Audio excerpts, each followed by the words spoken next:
Well, hello, ladies and gentlemen. I'm Nic LaRue. Welcome to a very special episode of Film Snobbery Live. It's very special to me, not like every other episode I say that, but this one in particular because I finally get to do something. I was just saying this off camera too.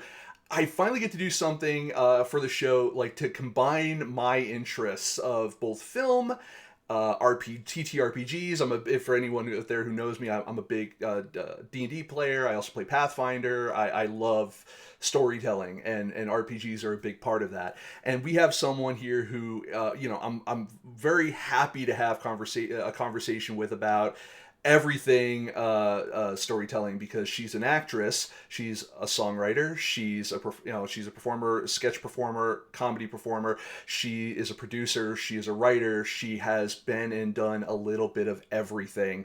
That is to be done in this industry. And you can see her on Faster, Purple Worm, Kill Kill. You can see her on Dimension 20. You can see her on Dungeon Run. You can see her on Critical Role. You can see her everywhere in that world, and you can see her on television and movies and other things as well.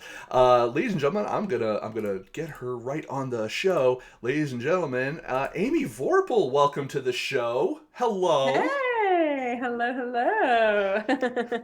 So I'm going to start with the first easy question. How long have you been in LA now? 17 years. I Wow. think 17 years. Yeah. When did Yes. you know? When did you know? How long did it take you to figure out, like, I think I'm gonna be okay here? Um, a while, but the story of me moving here, I was going to go to Chicago because I was an acting major in college and I was like, I do theater and not film, even though I had done like six student films while I was in college. Yeah, just by nature of having friends in the film school. But I was like, I'm a theater person, so I was gonna go to Chicago, and then one Halloween night, I got very drunk, and there was a guy screening his film at the University of Oklahoma who was a friend of a friend, and we met and just became like just when you're 21 and you just fall in love, and so he was like okay, we're together, like one night of like making out, and he was like, we're together, and I was like, awesome. And he lives in LA, and he just started convincing me to move to LA. So that January I moved to LA. And so it was just and it was just one of those, like, I was full throttle. I had already visited Chicago. I never even visited LA.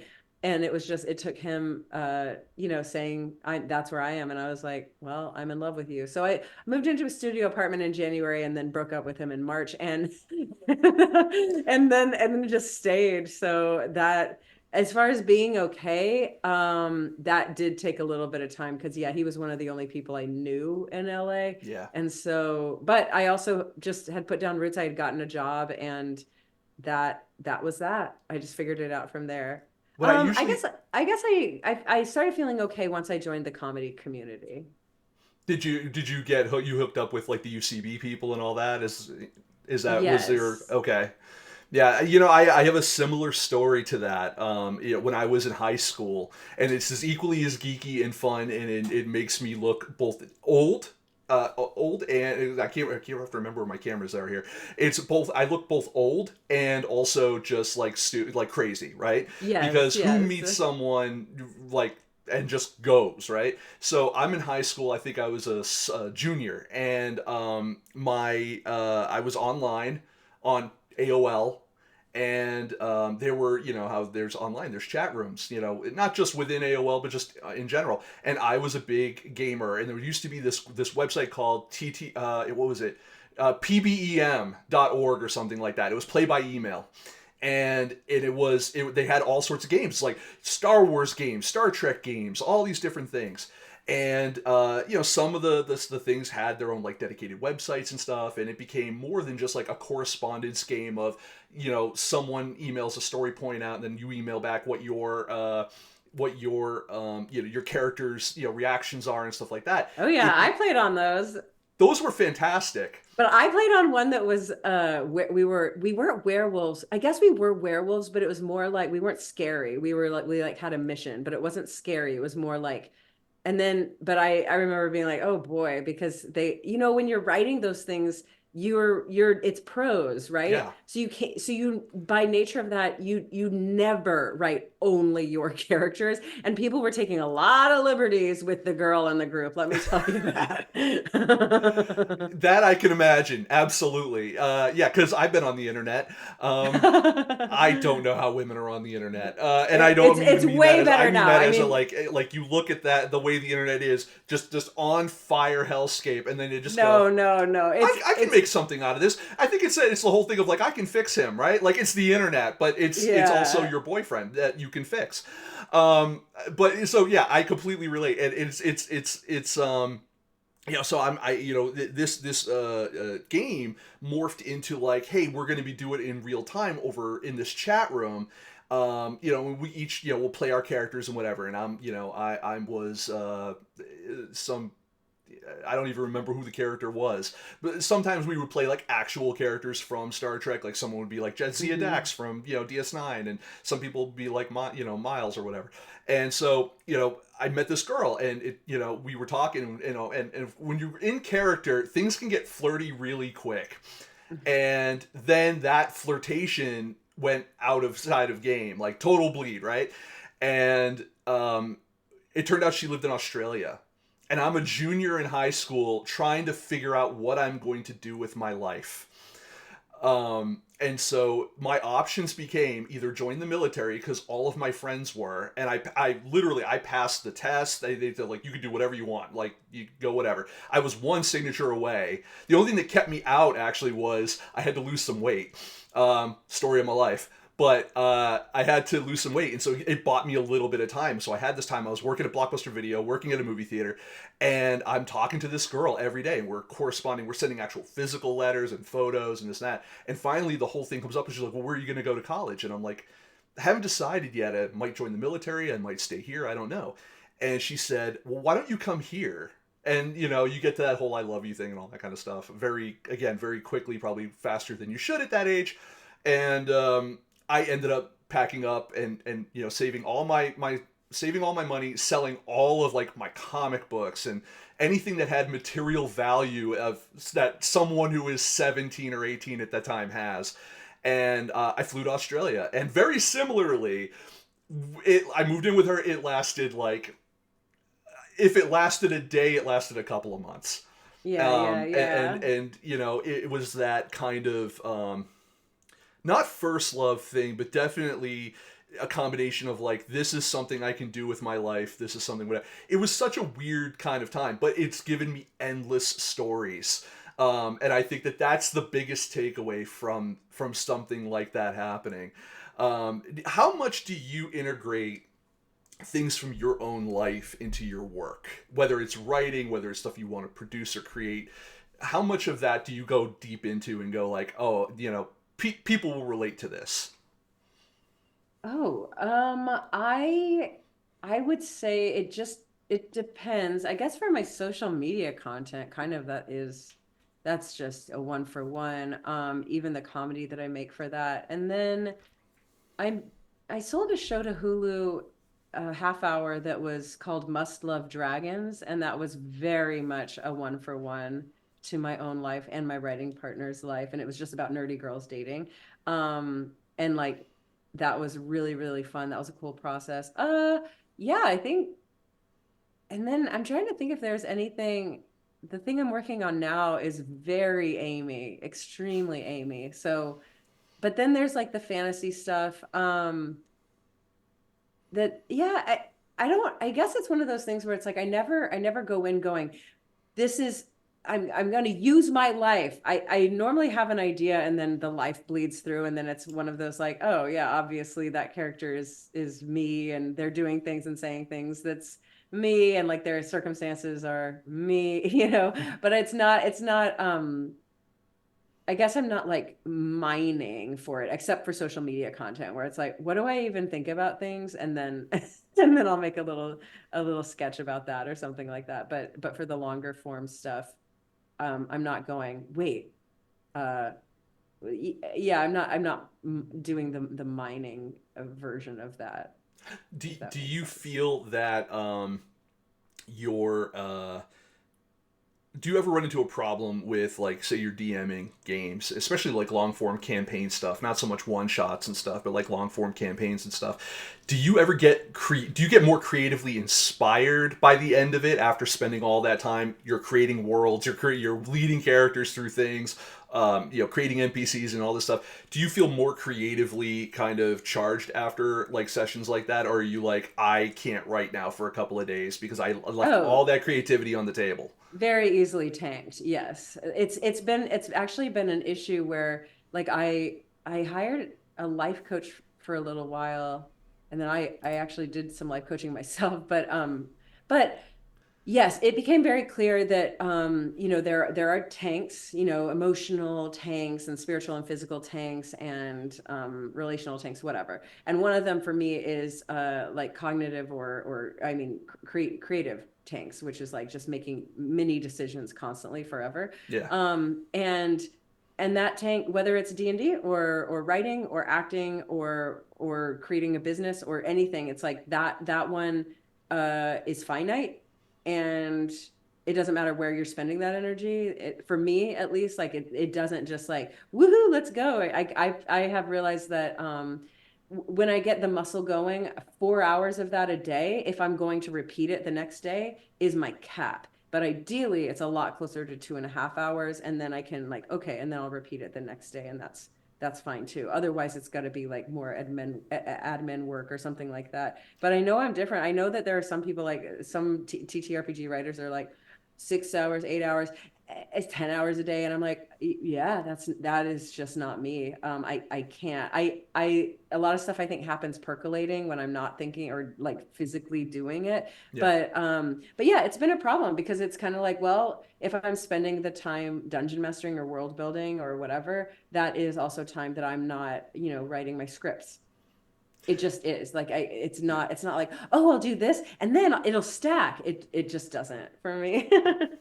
When you're doing different kinds of writing, I mean, obviously, like the different type of creativity that you're using to DM something, and you're doing that world building and that character creation and stuff like that.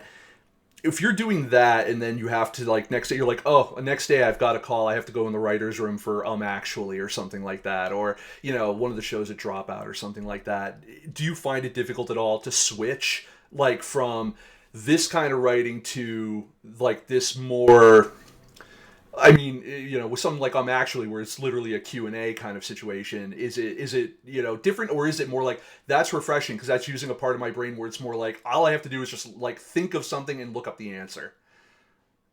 I think it's more that, but I don't have that much experience going like back to back to back to back. Mm-hmm. That like there's not, oh, today is this and tomorrow's that, and then we're switching. And like normally the chunks are, they just naturally sort themselves out.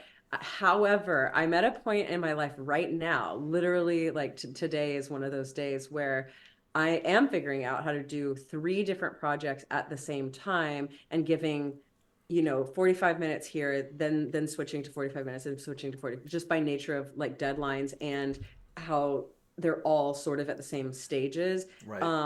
My instinct has always been get one chunk like just freaking done and out the door, and then another thing done and out the door. But because they're all in sort of these, they're all in zones that need me to be thinking about it when I'm on a walk or whatever. They're all in that space. Yeah.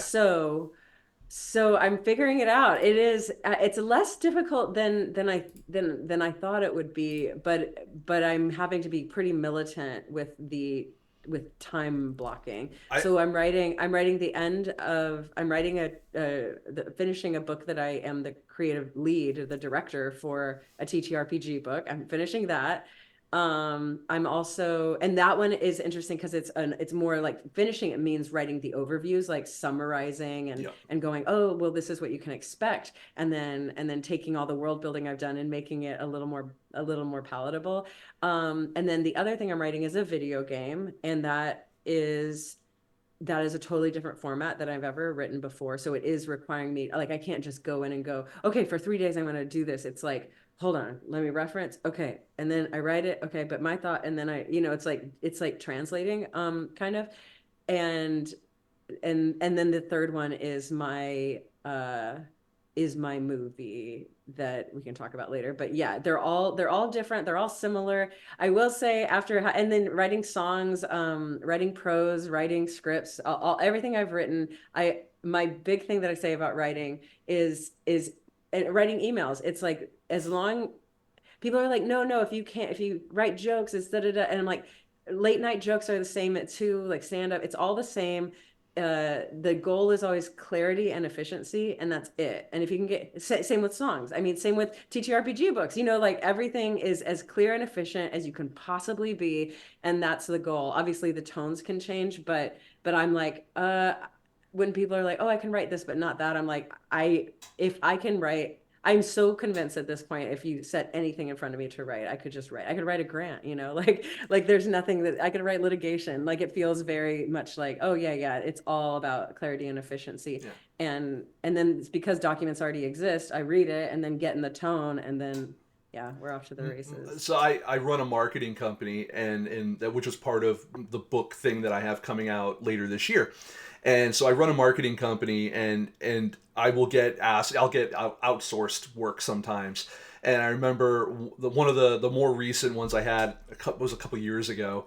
Client came. It was like, hey, I have a client. I don't have time for writing these blog posts for them. It was just SEO driven, Yeah. just crap blog posts for a Yeah. security company, Ooh, like personal exciting. security, like bodyguards. Oh my God. And she's like, I'll pay you whatever the absurd amount of money it was, because actually it was better than I think most people get paid to write blogs. She goes, if you can write me 20 of them, and she goes, I'll give you like 2 months. I gave her everything within about a week. Um, and it was just a lot of like, it was half an hour of research into what they actually provide, a little Mm-hmm. bit of legalese on what you can and cannot say, based on what like the company kind of, what they kind of say and stuff like that, and a little bit of direction from them, and then it was just off to the races. I agree. I'm the same way. Like I because I'm a film critic, that's my day job. The marketing company is extra cash and stuff, but my day job is I'm a film critic. Have been since 2008, and um, I will get I put off writing scripts for the longest time because I had something that I was doing, and I didn't want to taint what my opinion of, oh, that's not the way I would do it kind of thing that happens, with what I was reviewing. I wanted to kind of keep it pure. But then the COVID happened, and I found myself sitting at home a lot. I went offline for a couple of years, like a year and a half.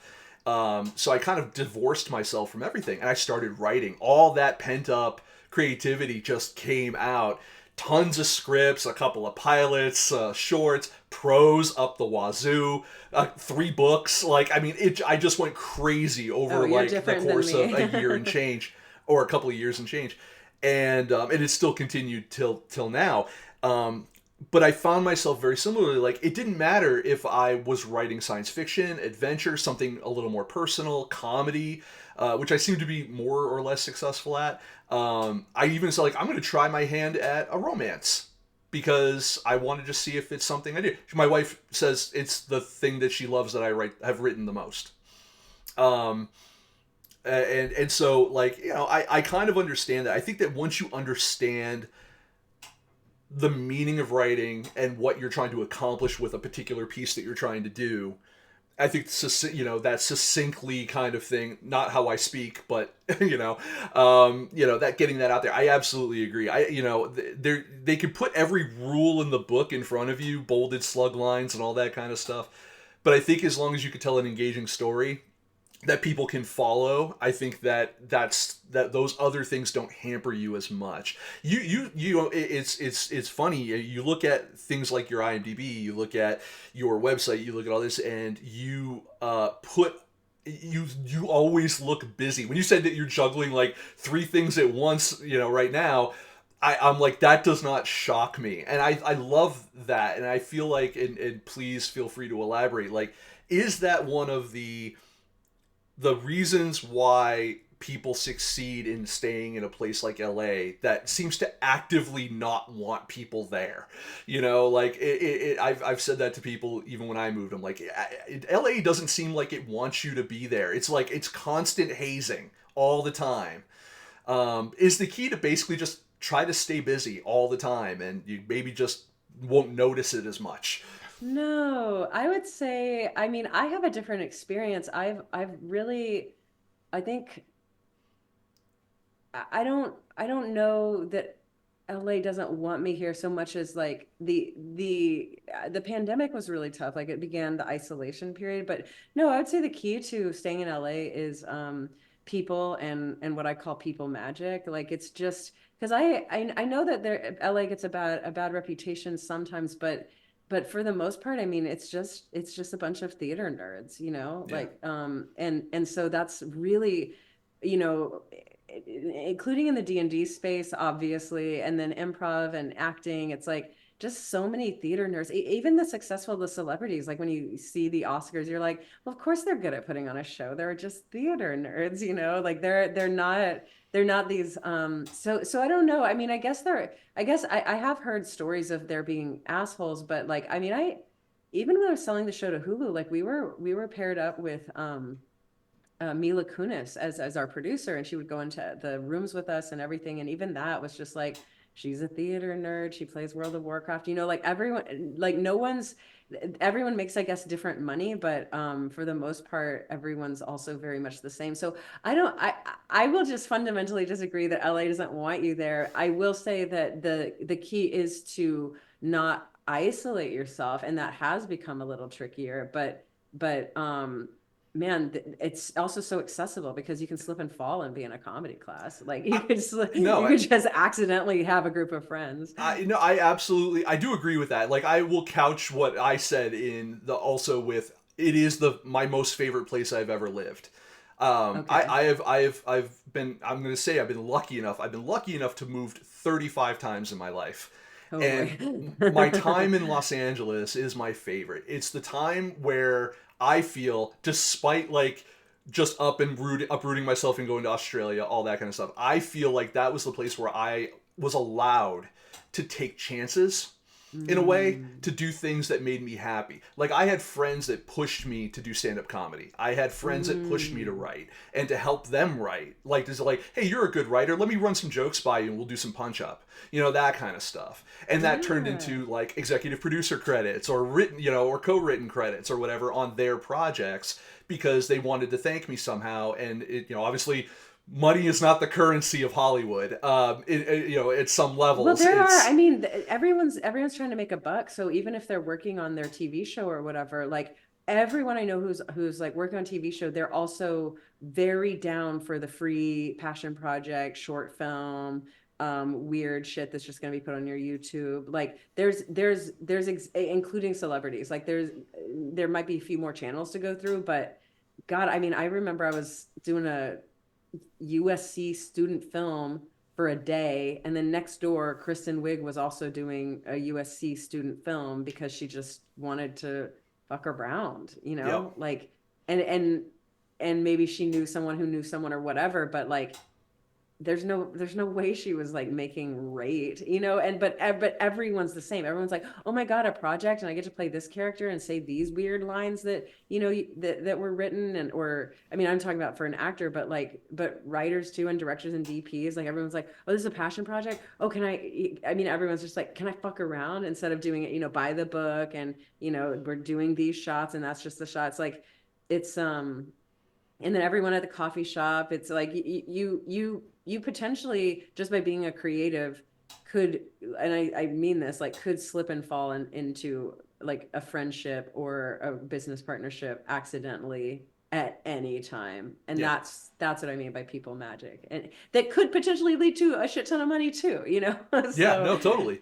No, yeah. it's I see that a lot when I go to like film festivals, and you know Mm, there's a yeah. celebrity there that's like they're you know I'm like, oh, what brings you here? And it's like, oh, I'm in this short film that's in the you know I'm up for you know that's in this block, and I'm like, well, how did you get involved with that? And they're like, I ran into the guy, or it was like a friend of a friend, or like, you know what, he reached out to my agent. I had some open time, and Yeah. so I was like, yeah, this seems like something that I don't normally get a chance to do. The whole town And is about, hey, do you want to play with me? Like yeah. that's how I experience LA is like, who wants to play with me? I think it's time for me to start playing again. Or, I want to put on a play.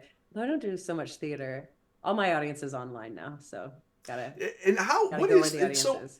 how is that go, you are, you and I are of, you're younger than me, but we're of similar, generational ages and stuff like that. And so I have myself, I keep up with all of the Wait, stuff I that's. don't know if I'm younger than you. I think you are. I'm I mean, 30. I'm gonna be 39 next month. oh, I'm definitely older than you. Oh, okay. But thank you. Okay, okay. I was like, I don't know. But no, but yeah, no, so.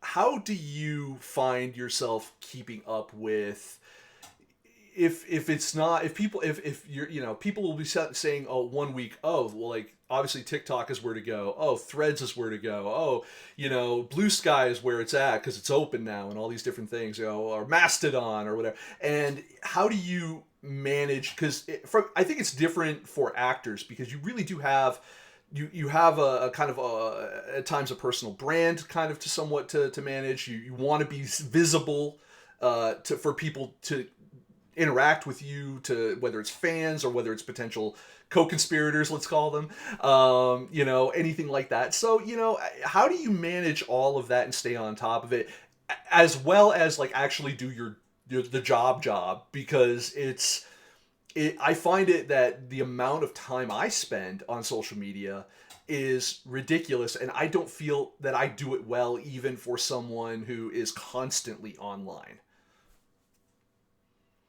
Yeah, I also don't think I do it very well. There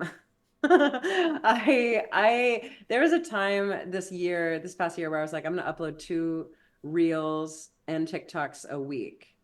And I did it. And it was good for me to do. I don't know. It's like, but did it like do much of anything? Like, who knows? I don't know. So I guess I don't keep up with it.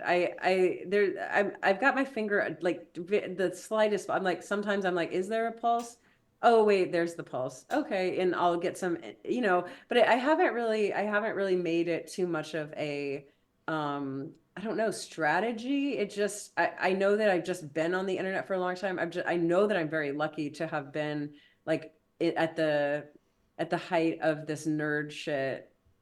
I just in the right place, right time kind Yeah. of thing, like just streaming D&D games, and then from there, going to Nerdist and going to Geek and Sundry and then going to Alpha and College Humor slash now Dropout. Like I just was at the BuzzFeed. I did BuzzFeed.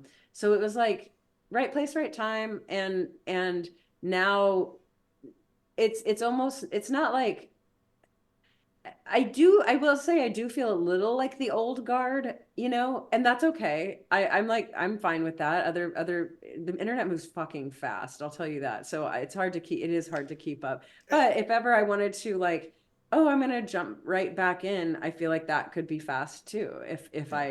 If I made that a big strategy, which I might here in a bit. And it's just all about intention and being like realistic and just going like, okay, I mean, I hosted a summit that was about like sexual positivity, I and was going then to it bring that took, up next. Yeah. oh, okay. Well, it took 20 days, and people were like, oh, you're the sex positivity person. I'm like, I've been posting about this for 20 days, but sometimes it was just 7 days. And then they were like, oh, you're that person. I'm like, well, who will I be next month? Like and correct. Like that is one tile in the mosaic for sure.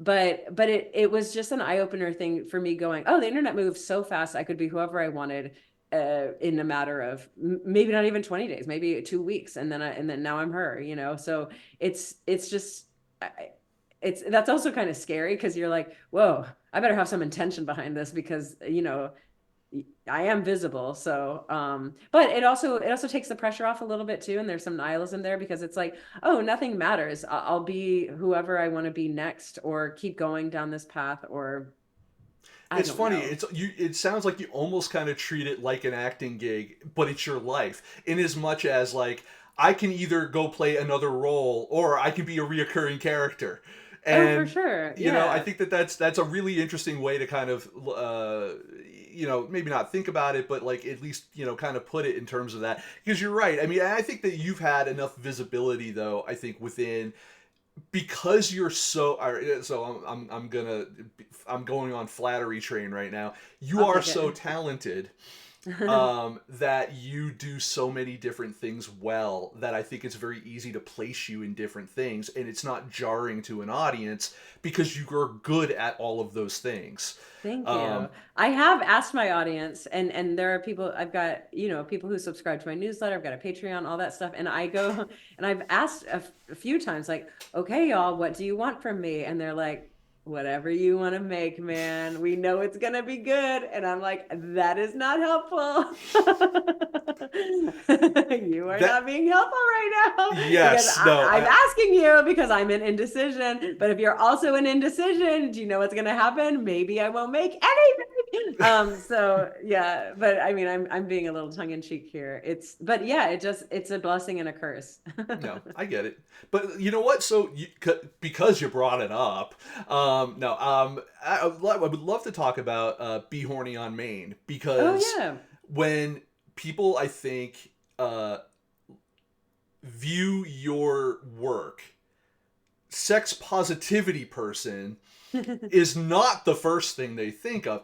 Not in a bad way, but I No, mean, like but it will be oh, from here on out. No. yeah, I mean, well, it's like, oh, DM or person who with the there are two people on the internet that when they smile or laugh, it makes me feel better. There's two people. The first one is Katie Sackhoff because I think she has a smile that is the best smile in Hollywood. Um, Maybe even larger than that. And the second person is you, specifically on when you crack up um, on breaking news. yes, yes. Like it is one of my favorite things, and it's because there are so many people out there that my wife is one of them who they get shy when they laugh. You laugh with your whole body, and I remember I went to Reckless a buddy. abandon. No, and I went to a buddy of mine's stand up show once over at Flappers in Burbank, and I Yes. brought my wife and I brought my mother. And my mom is like me. We are full body laughers. We are there to have fun. My wife is there to judge quietly. And I get it. She doesn't mean it. It's not even malicious. It's just like she was brought up very conservative, and because of that, she has a hard time like really letting that stuff out, which Okay. leads to like also things like be horny on Maine and talking about sex in positive, in a positive way and without reservation and without, and having honest candor about it in conversations. I think that all of that is kind of related in when it comes to Mm. people who it's weird how you can have people who will go up and they will tell dick jokes for an hour or half an hour, however long your set is, but then you'll get them in a semi-private setting or just general conversation. You will watch them blush at a blowjob joke or a conversation. You know what I mean? When they're talking Yeah. about their dating life or something like that. And so how did first of all how did Be Horny on Maine first come up? Oh, this is film related actually. And I will say that I still blush. Like there are times that I'm like, oh, not the right time. Oh God, what have I said? Or what did you say? And like there's definitely a spectrum of when, and even during Be Horny on Main, I had probably the most panic attacks in my entire life because I knew what I was doing. You know what I mean? Like I know that wasn't people's perception of me, and I was kind of swinging the pendulum in a severe way, and I didn't like it. Do you know what I mean? Like Yeah. I wasn't going through it going, wow, this is so great. I am so just happy. Like it was really painful, all the time. And I mean, just to be home for the holidays and doing the interviews around my parents and just having that be Oh, like, I didn't know that. I'm gonna go talk about sex in the spare, bedroom. So, uh, and then also not to mention, like, I did probably there were 13 interviews. I probably did 10 of them while I was at my parents' place, and so just even doing it and preparing and all of that, I was hornier than I've ever been in my life, and having and nowhere to go with it. So it was super uncomfortable. But the reason, but I believe in it. You know what I mean? And it Yeah. was an idea, and sometimes you just have to do it. I don't. I know that for a fact I don't need to do it again. But here's how it came about. I was affected by the strikes. And similarly, I haven't done anything. I am union. Right. I am a union actor. I have a potential to be a. I haven't joined the union for WGA, but I could if I wanted to. But it trickles down Right. into just work in the entertainment industry in general. So I thought, well, I'm gonna take an entrepreneur class and see if I can build a business, Such a and smart thing to do. yeah, I was like, well, what if I build a business? I can handle my money, handle, like, ideally it's something that, isn't going to take all of my time, but I have control over it. And I say when I flip the switch on and when I flip the switch off, and I sell something. So their suggestion was to do a summit. And a summit is a gathering of the minds, and if Mm-hmm. it's online, which that's what they're talking about, online, you have this summit, you gather a bunch of speakers, you have access to their audience, and you host it for free, but people use their email addresses to sign up to Yeah. see the summit. And then the email addresses are the currency, basically. Right. That's what you're going to have at the end of this. You can Although it also helps sell. if you also have the VIP. Yeah, you That can sell yeah. your VIP ticket and make a buck that way too. I will say I definitely paid way more than I made on my summit, because the trick is to sell something afterwards to those people that is Right. aligned with the thing. Well, I was like, I don't even know what I want to sell. I don't know. But okay. But they were like, just do the summit, get the audience, and then ask them what they want, and then kind of build the business based on need and demand. And I was like, okay, let's do that. So I was like, well, my inkling is I've got this movie that's a rated R Christmas movie comedy called Fucked for Christmas. And it's good. I've been pitching it. I would love to sell it. Maybe I do a one-person show and I crowdfund it. Maybe like and I was like, but my biggest hang up is, oh my God, I can't be the girl who wrote that movie because I would get kicked out of my family. And my audience has, it's like, oh no, like, oh, I'm being sexual and I don't know. So I want to blast through that. So I'm just going to interview anyone I want to talk to about sexual expression, specifically in creativity, but also could be in real life and in relationships and online. So I did the summit, and here's this is so recent. It ended 2 weeks ago.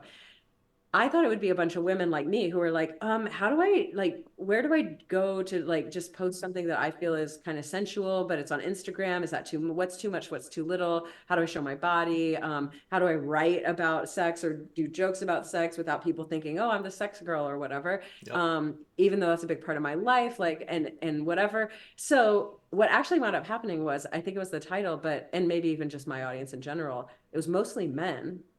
So interesting. So and interesting. Also and not surprising.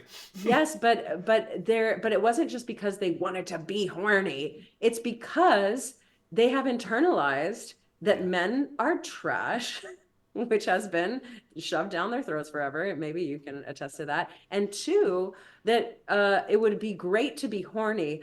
I can't even get a date because I've also internalized that flirting equals attacking. And so I was like, well, that is a problem. Wow. Like, to solve that problem is an interesting, what, that's not what I thought I was going to be doing at all, but I totally get it. And I also don't know, well, I don't want to say I don't know. I'm not the person to help here. So I am now in the process of, like, trying to for a business and to again make a buck, like join affiliate, like talk to men coaches. Mm-hmm. Oh, the other thing that men just generally, or the men who came here just generally struggle with is confidence. So it's like they know that like they're not getting the dates they want. They're not even on step two to like the horny shit, but they're like they're not meeting people in the way that they feel is authentic because they're putting themselves in this little box that is like, do not offend anyone, do not offend anyone, which leads to nothing happening. Okay, so I'm talking to some men's coaches to like help them. I'm like, these men they get to have someone help them. And I for two reasons, it's not me. Like I'm not a men's dating coach. I don't want to, I guess, is the main reason. And then two, I'm dating myself, and there's a part of me that would just be like really triggered by I'm pretty I feel like this is an exaggeration, but I would shake the men and just go Yeah, no, I get it. as women are ready for you to, figure it out. And so that which I look, that's an exaggerated viewpoint, No, but like it those is, are but the it isn't, because reasons. there does come a point where a woman is like, we want you to be attentive to our needs, wants, desires, but at the same time, will you please just fucking do something? Like, Yes, do yes. Like make a anything. decision, be Yeah. intentional, and also like I was just having this conversation with a friend today. Like I work really hard at being hot. And so I I don't know, like I don't mind a little bit of objectification. Like I work really hard at it. So any acknowledgement of it is like mwah, like, it's almost like gold star, you did a good job. Like because Well, I will say, anyone in the audience who's watching this either now or in the future who uh, you've done several photo shoots recently that are fantastic. thank you. They really are.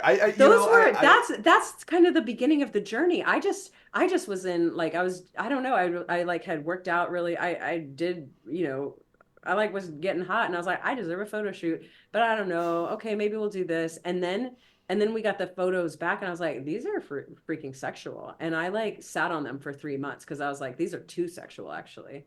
And then it was like, well, what if I did something with them? But it was like turning me on to look at the pictures of myself. I was like, dang, Amy.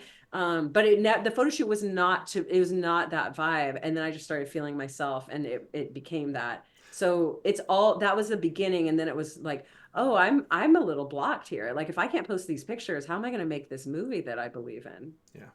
You No, and know? I completely understand. So I remember I put together a table read once for a friend of mine. She had drafted with her now ex-husband, but they had drafted an animated pilot called Alien Monkey Fuckers, and I At least remember someone's doing the that, good work. she was a good friend of mine. I had studio space at the time because I was working at one of the studios out in Hollywood. And, we literally had like all the mics.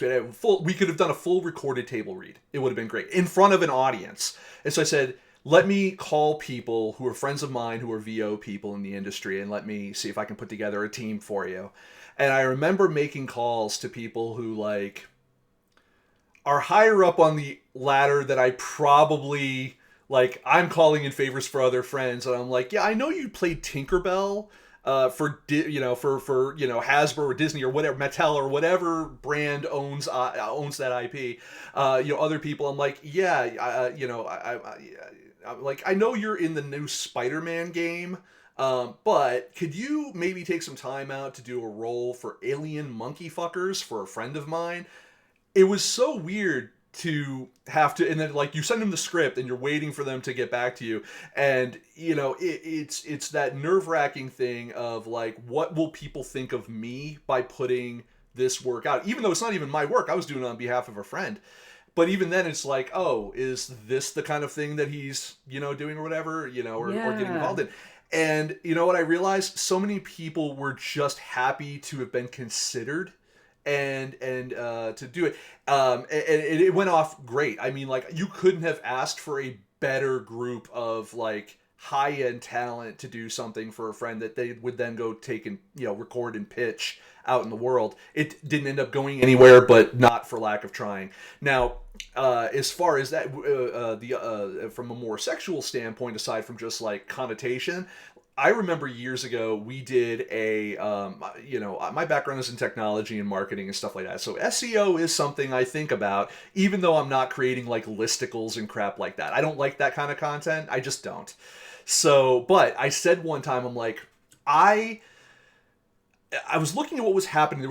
There were things happening within the porn industry, and I was where things were changing with digital, because things were moving away from VHS. It was going into DVD, but now we're entering into streaming, and there were other aspects of that in terms of the way people were being cast, the way people were doing stuff within the porn industry. I said, I want to talk to people about this, but I can't talk to people about this. I am a straightish white man. um, who I'm around a lot of people. I don't want to be considered creepy. I don't want to be considered whatever. And not because I think it is. I just think that it gives too many people on the internet ammunition where there shouldn't be. I was already working kind of with this couple. It was a lesbian couple, lived out in the Midwest. They're filmmakers themselves. And I was like, I was just happened to be doing at the time it was Skype, a Skype call with them. And I was like, I really want to do this where I not like cover the movies, but I want to talk to some of the people involved. I know you spoke with like Eric Everhard and some other folks that were in the porn industry, or either formally or they're people who are doms or stuff like that. You were all over the map. But I wanted to kind of do the same thing, and I wanted to see like what makes their marketing and the things that they do outside of sex so successful. And I wanted to see if I could use those answers and tailor some of those answers into how can independent filmmakers benefit from some of what they do. And so we created this column called Peep Show, and that was the thing we did. Now, from an SEO perspective, worked like a charm. Like we were able to get porn SEO without porn content, but I was very also aware that like if my web host thought we were hosting pornography, or if my sponsors at the time, like Sony, Final Draft, whatever, were like, oh hey, what are you doing with all this porn stuff, like I would have some explaining to do. Oh, I got Stripe blocked my payments. Yep, and that's actually what I was going to get to with that after. Yeah. Oh, sorry. No, you're fine. No, totally. No, yeah. But Where it goes with me is that you realize that, especially now with like platforms becoming smarter about recognizing suggestive or sexual content, there is a whole other language now that people use to refer to sex or refer yes. to spicy content or stuff like that didn't exist even 5 years ago. Never mind, even before that. And some of that, I was going to say, like, you were affected by it yourself. Like Stripe, pulled your account.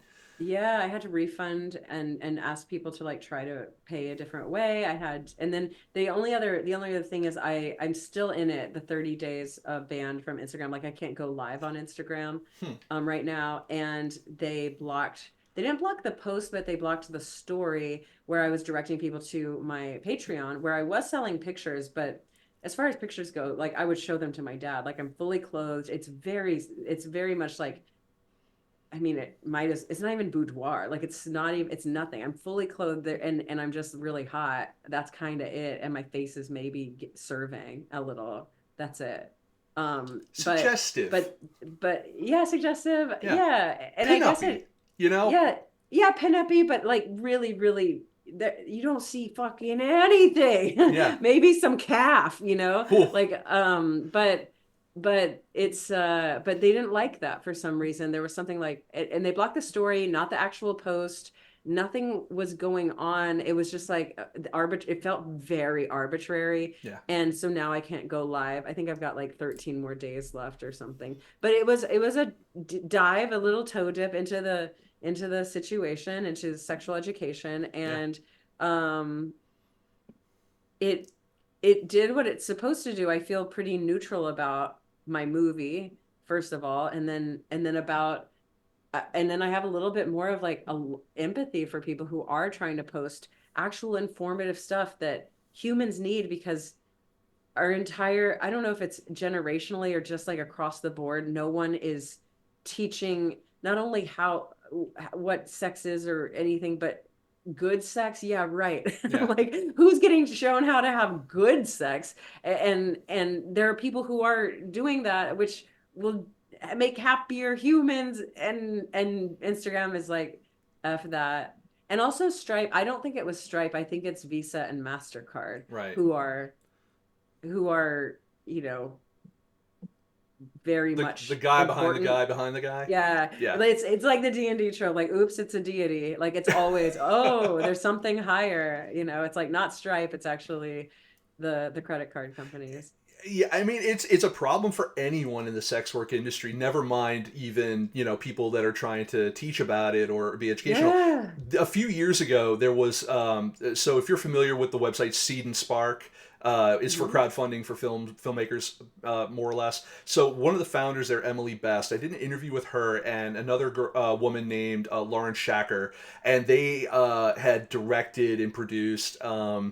Parts of this series. This came out around like when Me Too was like a big, like that was at its height, the Me Too stuff, and consent was like the thing that like what can we teach men this week? Well, let's start with consent. Right, And right, right. yes, yes, and I'm gonna go on that one.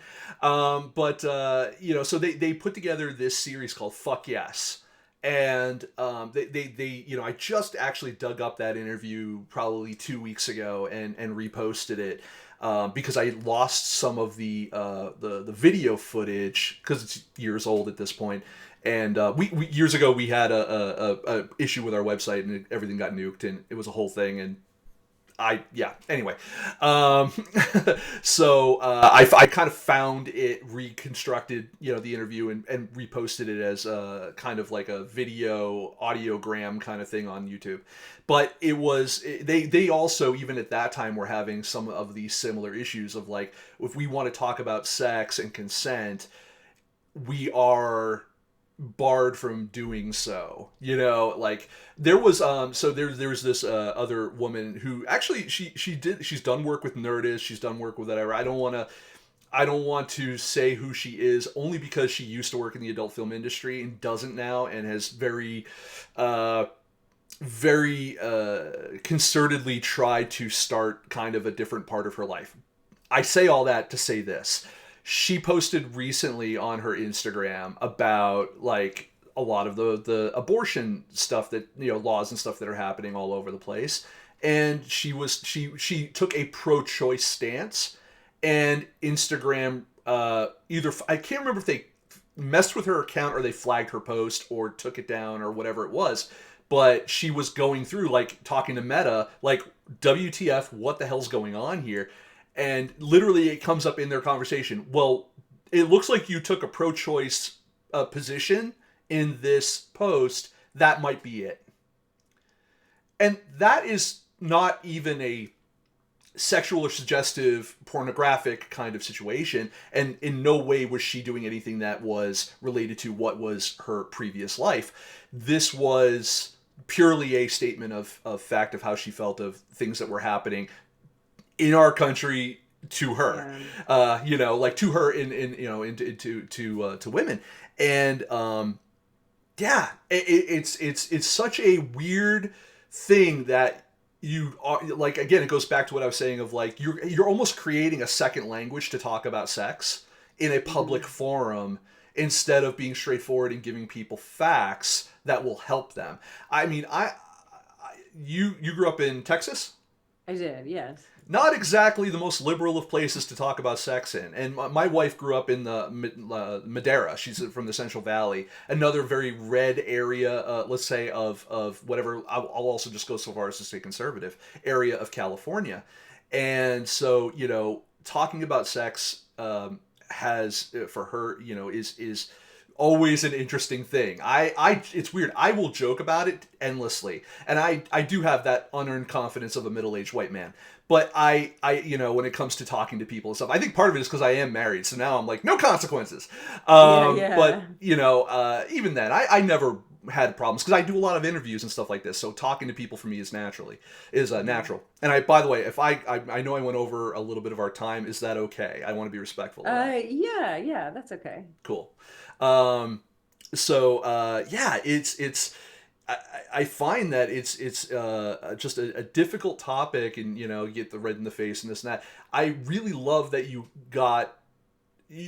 took something that was like an entrepreneur class and you turned it into how can I make this benefit my life and the lives of other people. I love how you Oh did yeah. that. Have other opportunities come up from that since then? Uh, I know it's still recent.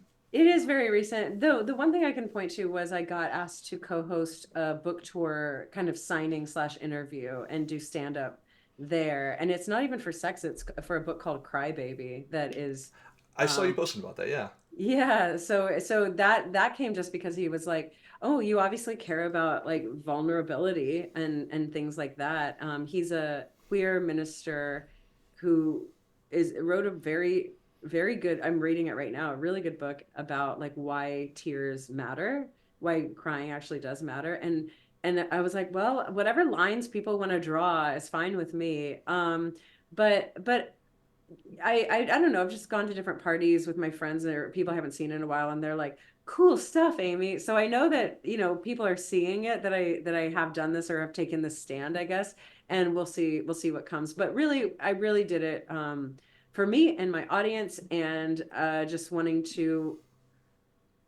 just try something. There is a part of me, candidly, that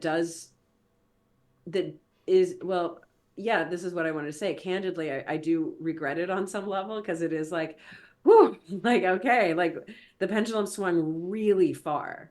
And I knew it was going to happen and I did it anyway. Of course, there's a part of me that's like very grateful and like really, really proud of myself and all of that. But it's like, it was uncomfortable for 3 months, like, yeah, and I was just in this very just uncomfortable place. But I also got cool shit out of it. So, and met new people and like people in my Discord. It's like the people I get to meet and like the VIPs who get to talk, who I get to talk to, and they like sign up, and I'm like, oh my God, like no one's different. And I yeah. also learned no one's as naughty as they think they are. And no No, one's as I know fucked that up as they think Pat. they are either. I've No, heard some crazy ass, like fundamentally insane sexual fantasies. And I no longer give a shit because I'm like, oh, we all have those. Like, oh, you've it's got the some. old Patton Oswalt joke of like, no matter how crazy or out there you think your fantasy is, the thing that you don't tell anybody about, and that you keep to We're yourself all in the dead thinking of. it. Yeah, there's a whole group dedicated just to that. You Yeah, know, yeah, yeah. um, So it was very normalizing. It was like, and so really chill. And the main thing I got out of it is like the energy around all of this is not only neutral for me, but like supportive, like completely supportive. I'm just like, okay, like this is actually, yeah. Be horny on Maine if you want. And I will also say there's a time and a place, and you don't have to be horny at all on Maine or ever. yeah. So it's like it's did I learn anything? Do I have anything to say? It's more just like it is what you say it is. That's what I Yeah. learned. It is I, what you, if there's energy around it and you're ashamed of it, people are gonna be like real weirded out and think you're a creep. But if you're like positive and neutral and like very excited about it, like yeah. I think you'll make friends, you know?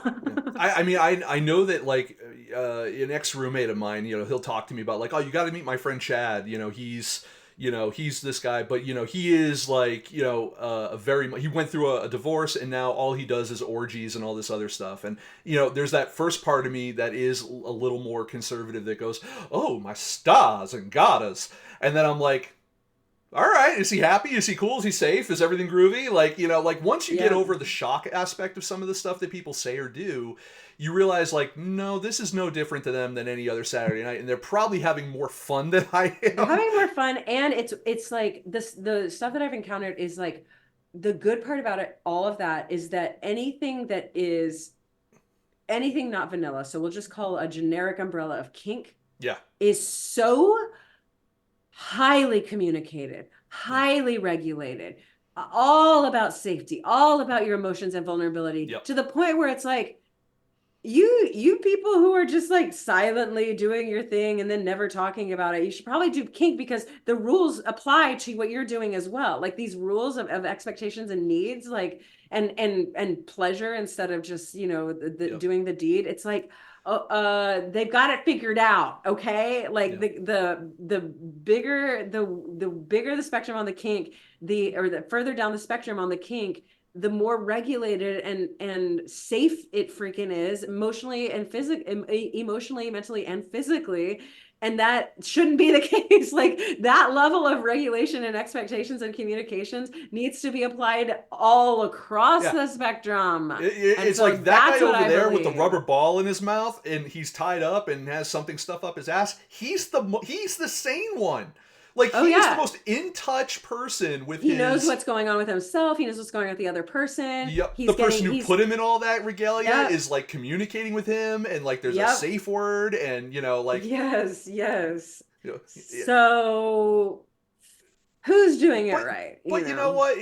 I think you learned where probably some of your own personal lines are in terms of Oh not only yeah, just communication doing but the summit, I get to interview everybody and not say a damn thing about my preferences or anything. Like, or like, I mean, here I'm giving an opinion, and it comes out. But yeah, like there's a lot. I mean, in my Discord, people are like, "So Amy, what's going on with you?" And I'm like, no. And also, me doing the summit is me being horny enough on main, yeah. so I don't need to like, that's private, that's private, that's private. Like, so yeah, it's really chill. I don't know. It's been really cool. I'm only going to ask one question about dating, and it because it's not Okay, I'm an open entirely book. relevant, but it is in this particular case to career stuff, which is, do you prefer to date people within the entertainment industry because they understand what that lifestyle is and they understand the time commitments and the also things like, hey, I got to go make out with a guy on camera next week because it says so in a script. Are you cool with that? Like,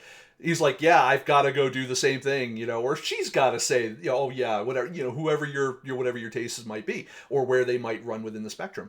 So, I mean, do you prefer something like that, or do you kind of go like, you know what, sometimes I just want to keep that world and this world separate, or to you, it's not even something you think about? Wow. Well, some context. I have been single most of my life. I've had two relationships that are significant. One was a year and 9 months, and one was 2 years. Mm-hmm. They were 10 years apart, and the last one ended about 2.5 years ago. Mm-hmm. So, I'm really good at dating. As far as finding an aligned person, I I feel like I've dated everyone and every kind and every type and every, I mean, I am hetero, I am cis, and I am looking for a cis hetero man. So beyond that though, my preferences are, I just want, I mean, now I don't, I've never really dated resumes per se, but I do know that I want someone who is different from me. That could be in career. I don't know that that's necessary. I know for a fact, I really, really think I do not want someone who wants to play D&D with me. I think that's true. Just because I feel like that is tapped out, saturated. It would feel almost like working for my relationship. Yeah. So, but as far as making art, including film, including, writing or whatever, I think humans are creative anyway, so who am I to put a limit on that? But D&D, like someone who's like dating and like, let's play D&D together, and that's how we bond, like that I know I would prefer not. Like I almost would prefer someone who's like, let's go watch football or basketball, and I'll be like, no, I don't want to, and he'll be like, let's play D&D, and he'll be like, no, I don't want to, and I'm like, oh my god, I love you. Like that would feel, I feel like something like that, where it's like, okay, we come together on probably things like fitness and health and diet and love and like board games and being nerdy just in general and laughing and comedy and all of that stuff. Maybe writing and passion projects, but do not come. Maybe Muay Thai even because I love that, but not for D&D. Although here I say that and watch, I'm just gonna match up with someone. So I don't know. That's what's I going to don't happen. know. Like next week, the relationship status will go to, you know, And it's like, yeah, power couple dungeon masters. And it's like, all right, well, you have all these plans and then life happens and you're like, oh shit, you're attractive. Like, but I guess the main way I meet people is on the apps, and the main way that I'm like, I just look for something that's like different or like someone who could show me something as opposed to yeah, us going like, oh, is it like this for you right now? Oh yeah, it's like that for me right now. Oh, you read that book. Oh, I want someone who can, I don't know, like be additive, not like a yeah. lateral move I would say of that was personality. one of the things when I Do was I sound dating. horrible? No, not at all. No, I Okay, completely relate to okay, it because, okay. when I was dating my wife, one of the things that, I brought to the table, at least I think I brought to the table, was that I have lived a very full life, but also I work in an industry where, like, there's cool shit happening all the time. And when you live in a place like LA for a little bit of time, like, people, it's like, well, what are we going to do? Like, well, we're going to go to this premiere. We're going to go do this. We're going to do that. Yeah. Or it's like, my wife, she grew up, she was a Disney kid. Like that's all she watched, and that's all her parents really allowed her to Yeah. watch. So I was like, "Have you seen dumb shit? Like it could be like, have you seen Die Hard? No, I've never seen Die Hard. Oh, we're gonna watch some fucking Die Hard. Like it's gonna be that, or like oh, you've never seen Monster Squad, or you've never seen like she's never watched like horror movies, and I'm like, you need. I'm like, I do the typical guy, like, you gotta watch, whatever. But, like, like, I was like, you need to watch A Nightmare on Elm Street. And she goes, that's really scary. And I'm like, it is, but it's the best romance movie of all time. And she's like, what do you mean? She's like, because her favorite Disney thing is Beauty and the Beast. And I'm like, it's that. It's that with blood. Like, and when you look at, it's, I add a little more context because I see it through a film critic's eye. So, like, when you watch a movie with me, not that I'm speaking during the movie, but like if you want to talk with me about it and you want more context, like I can provide a little more context. The first movie my wife and I ever went on it was our first date. We went to a movie and it was like, well, what do you want to go see? And I'll see anything because it's what I do for a living. So she could have picked rom-com, she could have picked whatever. Our first movie was Pacific Rim.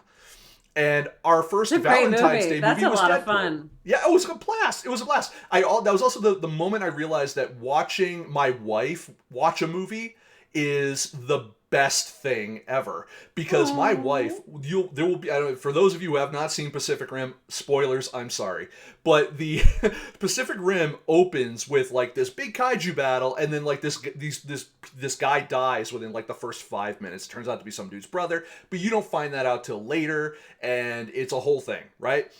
My wife is bawling in the theater over the death of this relatively unnamed red shirt. You know what I mean? Yeah. And she's losing it like she lost a relative. Oh my gosh, And that's adorable. I'm just like, oh, this is going to be interesting. Um, Ah. the only thing that we had a confrontation on early on in our relationship, because you brought up the idea of like it's okay to cry and stuff, and I 100% believe that. Unless you're a guy, then you've been trained not to. But But that's not what the book was and then you about. just That's what the book. Read the book. That's what it's about. I Including societal yeah. messages around it too.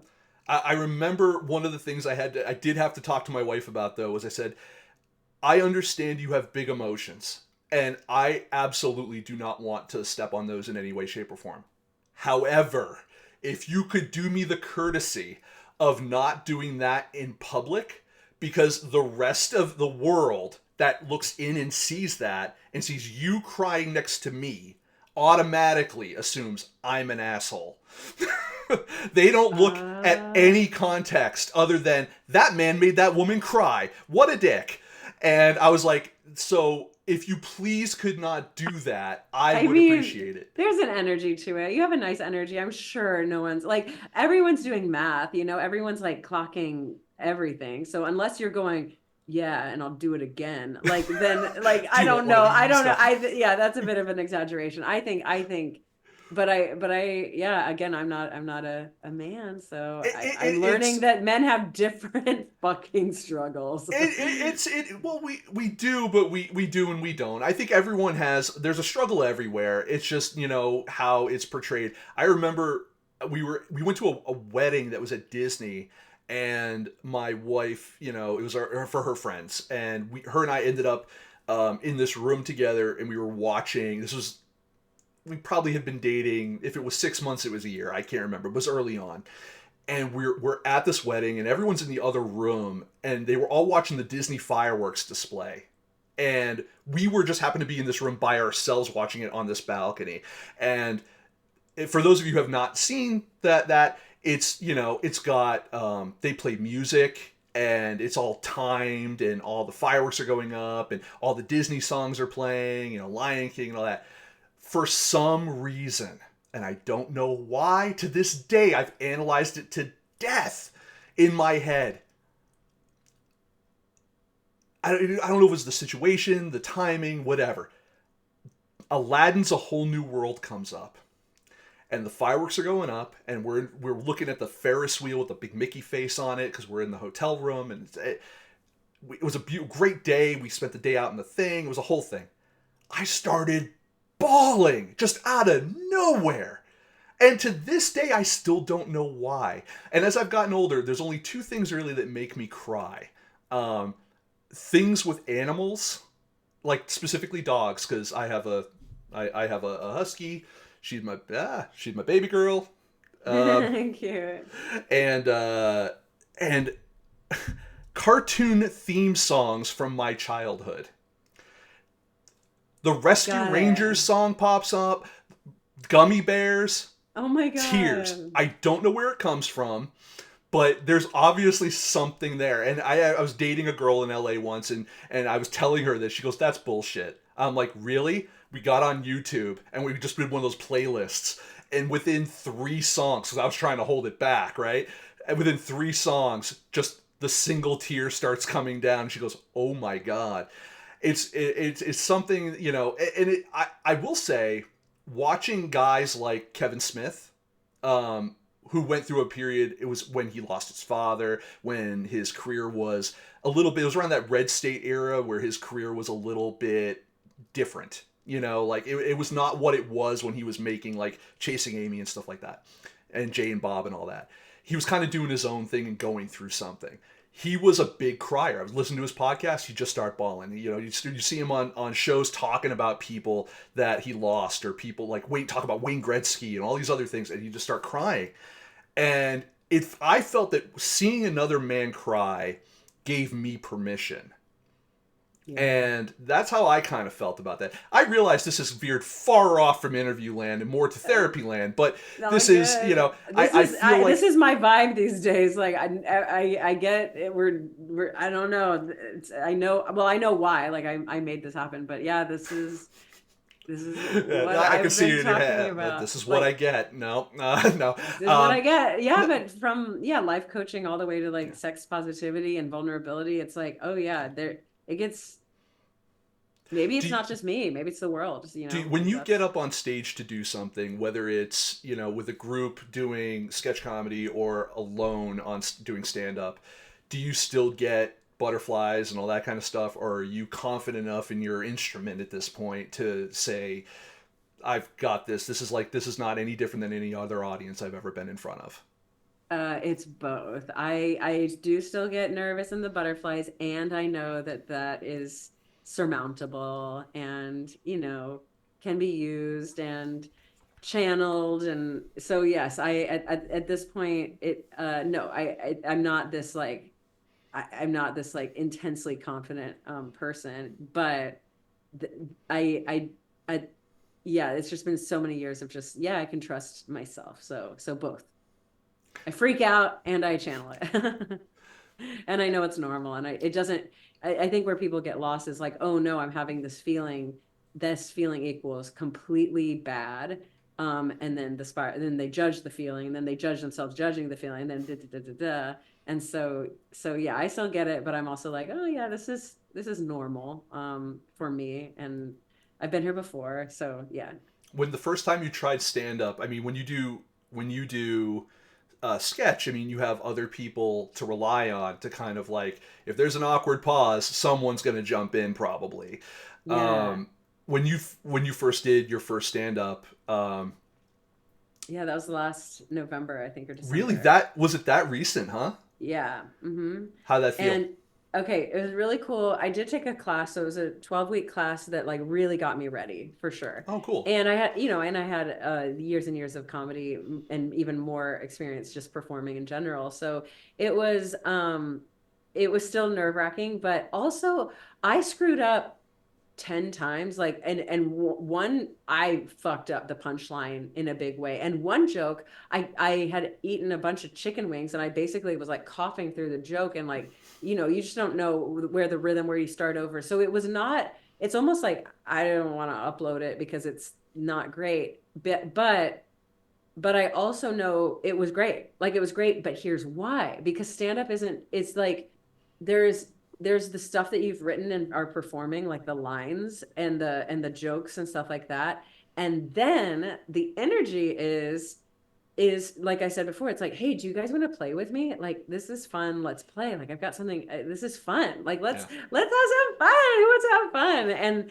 And I do that energy. That is authentic energy to Amy. Like, that is just like, that's me. When I'm feeling myself. So that that carried it, and it wound up being like, people were like, oh, you were the best one, or like, you had the best set, and I was like, I did not have the best set. Like, I messed up so many times, and it just didn't matter because it was like stand up, it's both, it's like your energy plus the material, Yep. but if you're going to choose one, and it's going to be your energy. Where did you perform? It's called the Haha Yep. Cafe Yeah, I in know where that is. Yeah. North Hollywood. Yep. I remember I did two open mics. I did one at this deli in Culver City. It might have been Venice, but I think it was Culver City. This like open deli that had like they were literally still serving sandwiches and stuff, but there was like this group of people off to the side with a microphone and all that, and they did, there was an MC, and they did they did an open mic, and that was a rough room. It was my first time. It was I had like it was 3 minute sets, and I know that Mm. like I had one joke out of any of it that even got a chuckle.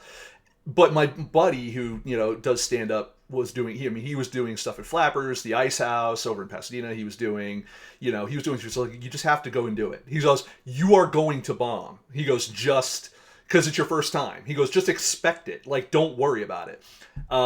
He goes, just enjoy it. Just go up there, and then you can say you did it, and that's as bad as it will probably ever get. So Mm. the second time, we had a friend who was a touring comedian who was staying with us. He was sleeping underneath our ping pong table. We called him our Mexican Harry Potter, and he's a funny ass guy, but he was a prankster, and so they said, hey, there's this other open mic.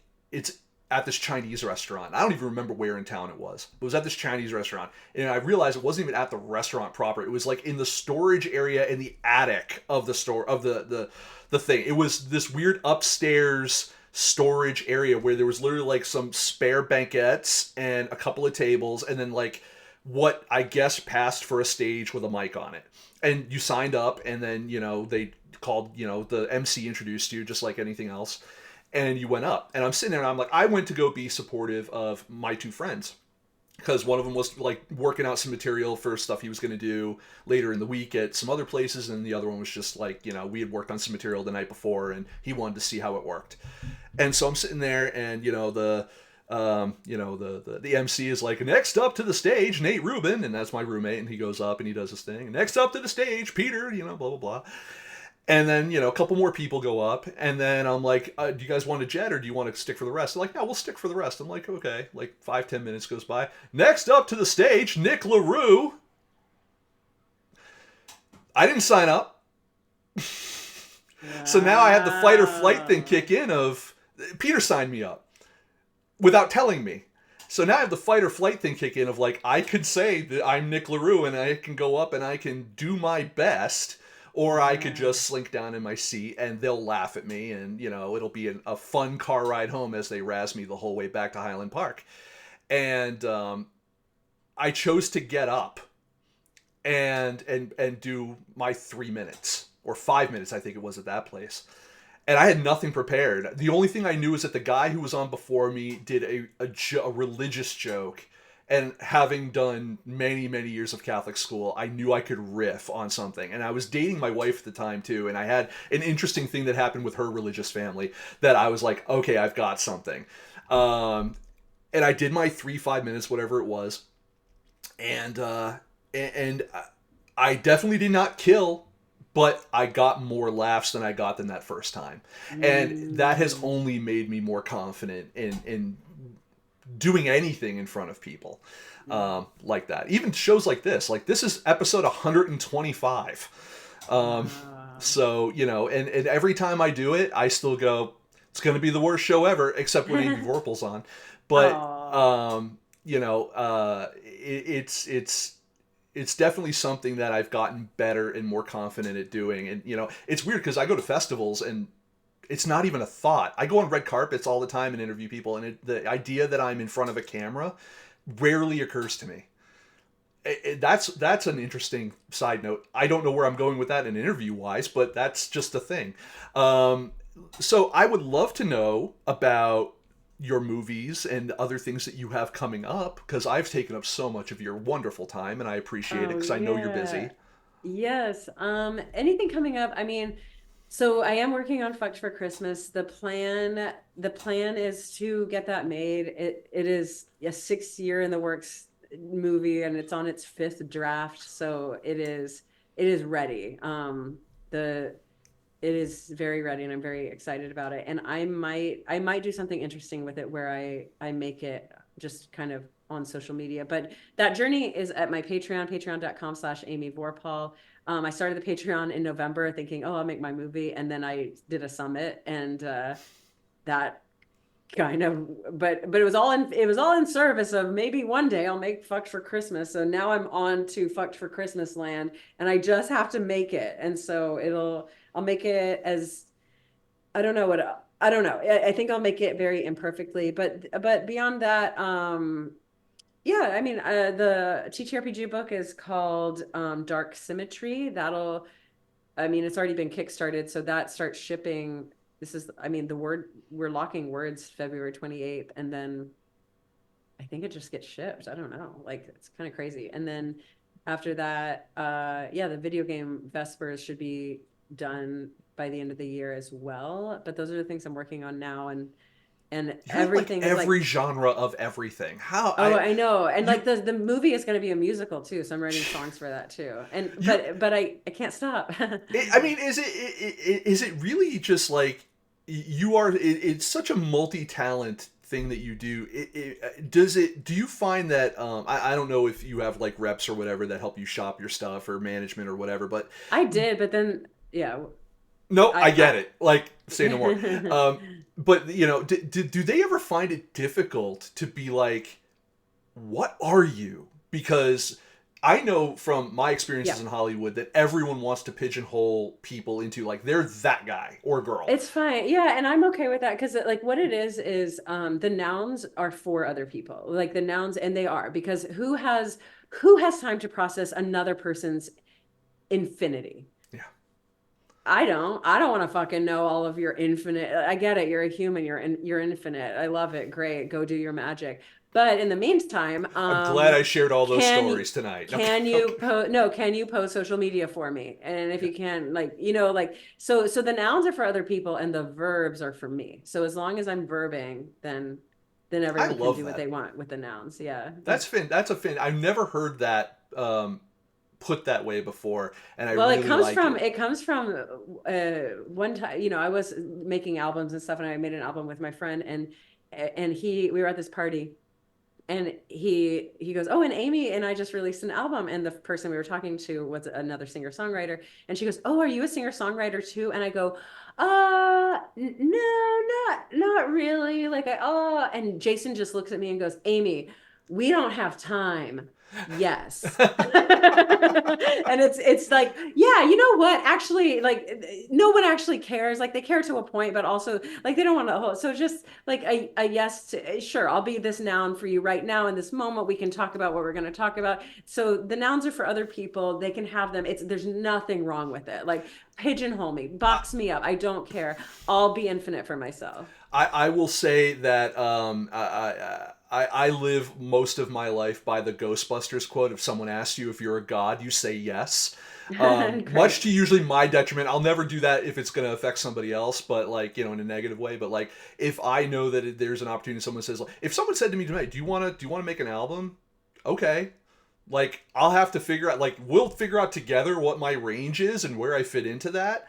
But yeah, I'm down to clown. Like, let's go. Like, I rarely say no to opportunities, whether it's to move to Australia, whether it's whatever. And I love that one of the things that you like throughout this conversation, one of the things that you talk about so much is like continuing education and always learning something. Whether it's like, oh, I was taking classes for this, or I wanted to take a class on entrepreneurship, or I wanted to take a class on something else. I find like I'm of two minds of that. I find that there's a lot of that in Hollywood, and I find that some of it is very scammy. But now, if you can see your way around that, because you maybe get referred by people who you trust and all that kind of stuff, and you can actually get something out of that, I think that that is fantastic. I was never really a good. I was never really good in school because I didn't like the structure. I didn't like being spoken at. But I love to learn. Mm. Some of my first jobs out of when I attempted college were engineering jobs because I love to problem solve, and and people would give me work based on the fact of just like you just understand how to reverse engineer a problem and come to a solution. um, I find that to be the same with writing. I start with a premise and then I try to reverse engineer how do I arrive to that premise. And stuff like that. In comedy, same thing. Like, here's the setup, here's the punchline, and I try to reverse engineer why that's funny. I don't know. But I love the idea of continual learning and stuff like that, and I think that that's really important because I think some people just stop and they just go like, I'm done, I got it all, and that's when I think they get really pigeonholed. I think that that's when it's like Mm. I am now this person in cement. Oh yeah. I mean, I'm like I said, capital letter this the person. internet's fast, so if Yeah. you shift, you could be someone different and Yeah. very quickly. Yeah. So I mean, yeah, I love that you have so much going on. I know that on most platforms, people can find you at Vorpal Sword, That's um, it. Yes. which is just My such last a name and sword. Yeah. coincidental name that I know you've heard that joke a million times, but I love it every time. It's great. People Uh, think that I changed my name to have it be that. And I'm like, no, my whole family's Vorpahl. So, that's been yeah. I changed my name when I got married. Um, for my wife. oh, It's not my cool. wife's last name. Or her maiden name. I just didn't want her last name to sound dumb. So I had a conversation with I've told this story on the air before. I'm going to tell it again, and I apologize. I know this is more of me talking again. But I had a conversation with my mom. My mom got divorced many years ago when I was very very young. And I asked her, I said, how come you never changed your name back to your maiden name? And she goes, you were young, and I thought it would be weird. Either A, we'd both have weird, different last names, or, like you would suddenly change your last name and you're in the middle of a school year or something and no one would know what to make of it. You'd get questions and you wouldn't want to deal with it because I was a shy kid when I was younger, believe it or not. And, I said, okay. I said, and this is when I was engaged and I was getting ready to get married. I said, well, I'm an adult now. And I said, I think it would be something cool if you and I did together. And so she goes, yeah, let's do that. And so my mother's maiden Oh, name, to everyone that wants to steal my bank credentials, is LaRue. So it changed it from Baisley to LaRue. And so my wife's name is Angelique. And Angelique is a very French sounding name anyway. And so I said it's going to sound way better as Angelique LaRue than Angelique Baisley. So I got it changed in time for my wedding so that she would have a cooler last name. oh, cool. That's So awesome. which It doesn't really help her because she's Italian. So she's got the cool ultimate French sounding name, fully Italian. Amazing. But yeah, no. So yeah, add Vorpal Sword on most of the things, I absolutely adore your work on Dropout, on everything you've done with Critical Role in the TTRPG space. I actually really applaud you for doing Be Horny on Main. I realized that it was uncomfortable. I realized that those are difficult conversations to have. Things you may or may not regret further down the line, but you did something and you followed through with it, and it's not something I think a lot of people have the chutzpah to do. So I absolutely applaud Thank you. that. And My dad is glad it's over. yeah, but you are absolutely one of my more favorite guests, and that's why I apologize Thank again for going you. way over time. But I Oh my just God. really have been I see your work online, and I see also a lot of people you work with online, and and I say I know that you all have such interesting stories based on what you folks do and all this kind of stuff, and you in particular because you're such a multi-hyphenate, and All over the place. yeah. Well, Well, thank some you. people say it lacks focus. Other people say there's a plan here somewhere. No, Yeah. no. I think it's fantastic. I want to thank you so Thank much for you. stopping by the show, and for everyone watching. Definitely check out everything that Amy plugged previously. There's always cool stuff that you're working on, and you always seem to fall in with the right crowd, and Oh, in a good way, and hopefully they that success continues, and everything is good. So I'll on that note I will say goodnight to everyone in the chat room, everyone in the show, and say good thank you very much. night. Next week we have up comedian writer Lori Kilmartin is going to be on the show, and we're going to be talking to her about her new special that's up on YouTube, and we will be talking to her about writing as well, and that'll be fun. And stay tuned. That's next Thursday, 8 p.m. Eastern Standard Time, 5 p.m.